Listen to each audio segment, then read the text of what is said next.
மயக்கமடைதலை தடுக்கும் கங்காருவின் ஜீரண மண்டலம் எப்படின்னு சொல்லி பார்க்கலாமா வாங்க.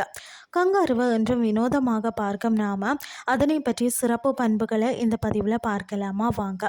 அதாவது பார்த்தீங்கன்னா, பெரிய வகை மிருகங்கள் இந்த கங்காரு ஒன்று தான் தாவி தாவி குதித்து ஓடக்கூடிய ஆற்றல் பெற்றது.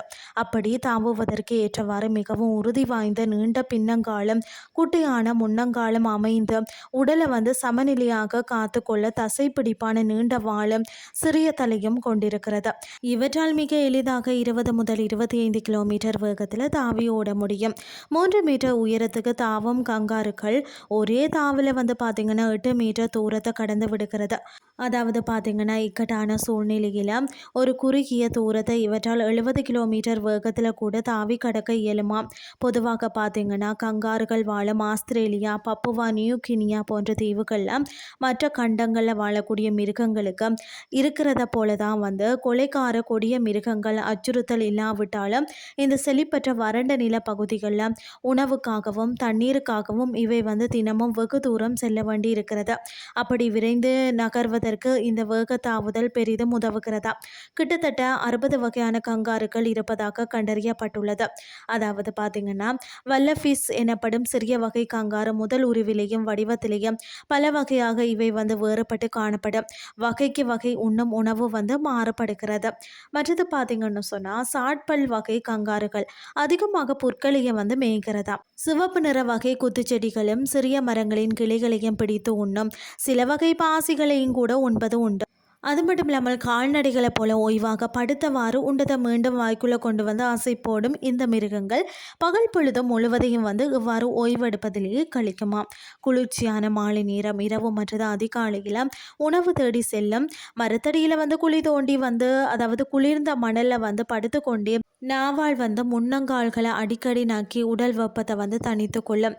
பொதுவாக பார்த்தீங்கன்னா, அசை போடும் தாவர உண்ணிகளான கால்நடைகள் அதிகப்படியான மீதேன் வாயு தாங்கள் வெளியிடும் மூச்சிலையும் ஏப்பமாகவும் வெளியேற்றுகிறது. ஆனால் கங்காருவின் ஜீரண மண்டலத்தில் இருந்து எந்த வாயுவும் வெளியேறவில்லை. காரணம் பார்த்தீங்கன்னு சொன்னால், உணவு ஜீரண நொதிகளோடு சேர்ந்து கிரியையை ஆற்றும் போது வெளிப்படும் ஹைட்ரஜன் வாயு அசிட்டேட்டாக மாற்றப்பட்டு மீண்டும் அதிக சக்தியை தரும்படி கிரகிக்கப்பட்டு விடுகிறது. இந்த அற்புத செயலுக்கு காரணமாக இருக்கும் நுண்ணுயிர்களை பிற கால்நடைகளின் வயிற்றுக்கு மாற்ற முடியுமா என்று விஞ்ஞானிகள் ஆர்வம் காட்டி வராங்களா.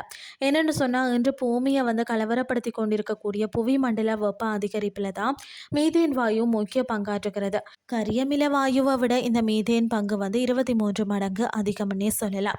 கங்காருக்களை வேட்டையாடி கொன்று தின்னக்கூடிய எதிரிகளும் இருக்கிறார்கள். இன்று பார்த்தீங்கன்னா, மரப்பழிந்து போய்விட்ட அதாவது தைலாசின் என்ற ஓநாய்கள் பார்த்தீங்கன்னு சொன்னால் ஒரு காலத்தில் இவற்றின் பிரதான எதிரிகளாக இருந்ததாகவும் சொல்லப்படுகிறது. சிங்கங்களும் இதன் எதிரிகளாக இருக்கின்றன என்ற போதிலும் 5000 ஆண்டுகளுக்கு முன் ஆஸ்திரேலியாவில் மனிதர்கள் குடியேறிய போது இறைச்சிக்காக கங்காருக்களை வேட்டையாட ஆரம்பித்தார்களாம்.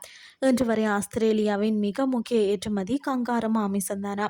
வேட்டைக்காக மனிதர்கள் தங்களுடன் கொண்டு சென்ற டிங்கு என்ற நாய் இவற்றிற்கு பெரும் சிம்ம சொப்பனமாக வாய்ந்ததாம். தரையில் இருக்கும்போது பார்த்தீங்கன்னா, பின்னங்கால தனித்தனியே நகர்த்த முடியாத இந்த மிருகங்களுக்கு நீரில் இருக்கும்போது மட்டும் தனித்தனியே அசைத்து தண்ணீரை உதைத்து நீந்த முடிவது இயற்கையின் மகா வினோதங்களில் ஒன்றுன்னு தான் சொல்லணும்.